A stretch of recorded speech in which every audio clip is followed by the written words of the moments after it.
ce soir, c'est Julia de Funès qui nous fait le plaisir d'être avec nous. Bonsoir Julia. Bonsoir. Alors vous avez envie ce soir de nous parler d'un sujet très grave, très sérieux, le deuil en période de Covid. C'est vrai que beaucoup de Français qui ont perdu un proche durant cette période ont le sentiment d'un deuil volé, d'un deuil tronqué. Stéphanie Bataille en a parlé sur Europe 1 d'ailleurs, elle était chez Patrick Cohen et elle a aussi écrit une lettre au président de la République à ce sujet. Oui, c'est pas un sujet drôle, mais on oubliera, c'est vrai, sans doute d'ici quelques mois, sinon quelques années, toutes les polémiques autour du port du masque, du télétravail, tous ces sujets qui font l'actualité et beaucoup d'autres, qui passent et disparaissent au fil des jours comme toute actualité.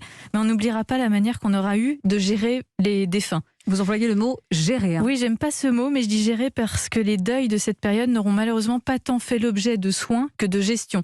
Pas de dernier moment partagé, pas de cérémonie en famille en 2020, ça a même fait l'objet d'un décret, mais je crois qu'il a été retiré cette année.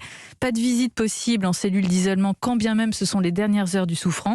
Tout ça pour la gestion d'un virus. Au nom de la bonne gestion, on est encore capable de laisser mourir seul, d'ajouter à l'angoisse de la mort la détresse de la solitude. Et ça nous montre quoi ? Ça nous montre que la cruauté, l'inhumanité des hommes ne vient pas seulement d'actes barbares, de tortionnaires, de fous, d'assassins, de grands criminels. Elle vient aussi d'une barbarie douce, d'une bonne petite gestion comptable.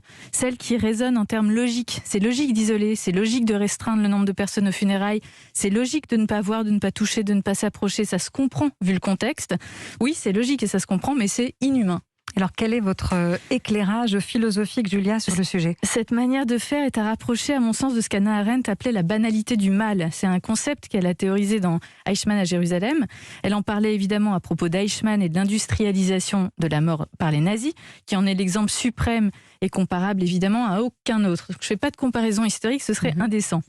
Mais l'idée de la banalité du mal, c'est que le mal arrive sournoisement, facilement, banalement, dès lors qu'on ne se questionne plus sur la finalité humaine de nos actes et qu'on obéit docilement aux ordres, aux lois et qu'on applique de manière rigoriste les procédures. Je ne dis pas qu'un petit Eichmann sommeille en chacun de nos décisionnaires, mais il y a une vigilance éthique à avoir sur la déshumanisation par l'application stricte et massive de procédures en apparence logiques, en apparence saines, en apparence bonnes, mais dénuées au fond de toute intelligence, de toute sensibilité et de toute humanité.